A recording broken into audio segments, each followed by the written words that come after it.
Shalom saudara terkasih, sangat berbahagia dapat berjumpa dan bersekutu dengan Anda para pendengar. Roma 1 ayat 17, sebab di dalamnya nyata kebenaran Allah yang bertolak dari iman dan memimpin kepada iman, seperti ada tertulis, orang benar akan hidup oleh iman. Saudaraku yang terkasih, adalah penting sekali untuk kita memiliki pemahaman yang benar akan Injil. Karena bila kita tidak memiliki pemahaman yang benar, kita akan mudah sekali diombang-ambingkan. Ingat, Efesus 4 ayat 14 berkata, oleh rupa-rupa angin pengajaran, oleh permainan palsu manusia, dalam kelicikan mereka yang menyesatkan. Tanpa pemahaman yang benar, tentu akan timbul penafsiran-penafsiran yang dapat meresahkan, yang dapat menggoyahkan iman kita.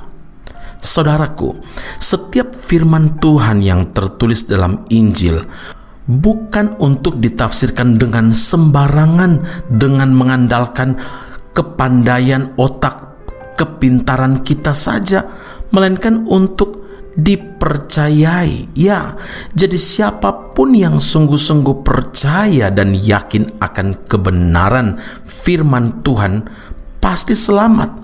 Sebab setiap firman yang tertulis dalam Injil itu akan menuntun orang kepada jalan keselamatan.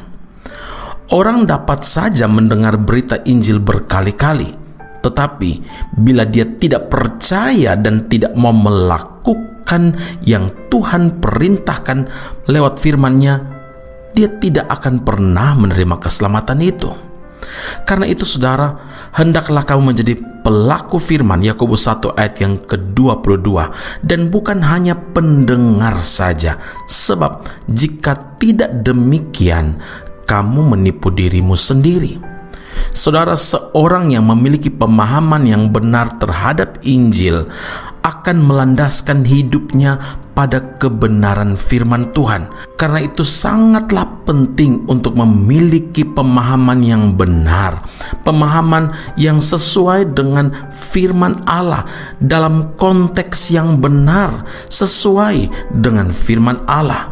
Karena dengan demikian, kita akan selalu mengakui dan mempercayai bahwa firman itu bukan perkataan manusia. Firman Tuhan itu adalah perkataan Tuhan sendiri. 1 Tesalonika 2 ayat yang ke-13, firman Tuhan berkata, dan karena itulah kami tidak putus-putusnya mengucap syukur juga kepada Allah, sebab kamu telah menerima firman Allah yang kami beritakan itu, bukan sebagai perkataan manusia, tetapi, dan memang sungguh-sungguh demikian, sebagai firman Allah yang bekerja juga di dalam kamu yang percaya.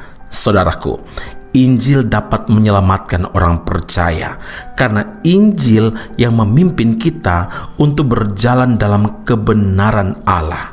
Asalkan kita mau taat melakukan aturan-aturan yang tertulis dalam Injil, yaitu firman Tuhan, dan perlu mempercayai firman Tuhan itu, sebab Injil adalah kekuatan Tuhan yang menyelamatkan setiap orang percaya. Karena itu ingatlah, Injil itu bukan buah pikiran atau bukanlah karangan manusia, melainkan perkataan-perkataan Tuhan yang penuh dengan kuasa, yang sanggup menyelamatkan setiap orang yang percaya. Amin. Mari kita berdoa. Untuk mengerti kebenaran firman Tuhan, kami selalu memerlukan hikmat dari Tuhan. Ya Allah, Roh Kudus, kami memerlukan hikmat, pengertian, pemahaman yang benar dari Tuhan. Ketika kami membaca firman Tuhan, ketika kami ingin memahami firman Tuhan, Tuhan tolong campur tangan supaya kami menafsirkannya sesuai dengan firman Allah, konteks firman Allah itu, dan tidak disesatkan oleh ajaran-ajaran yang menyesatkan, yang menyimpang dari kebenaran firman Allah. Firman Allah yang kami baca, firman Allah yang kami renungkan, firman Allah yang kami gali setiap hari akan menolong kami untuk semakin hari semakin percaya kuat dan bahkan memegang firman Allah itu di dalam kehidupan kami, dan bahkan juga melakukan setiap perkataan firman itu. Kami perlu kekuatan daripada Tuhan. Kami perlu tuntunan Tuhan untuk menjadi pelaku firman dan bukan hanya mendengarkan saja. Terima kasih Allah yang hidup. Terima kasih Tuhan Yesus. Kami bersyukur karena Injil itu sanggup menyelamatkan orang yang percaya, karena Injil adalah perkataan Tuhan yang penuh dengan kuasa, yang sanggup menyembuhkan, yang sanggup memulihkan hidup kami. Puji, hormat, kemuliaan bagi Allah yang hidup dalam Kristus Yesus Tuhan dan Juru Selamat kami. Kami berdoa mengucap syukur kepada Bapa di surga. Haleluya. Tuhan Yesus memberkati Anda. Sampai jumpa di Never give up.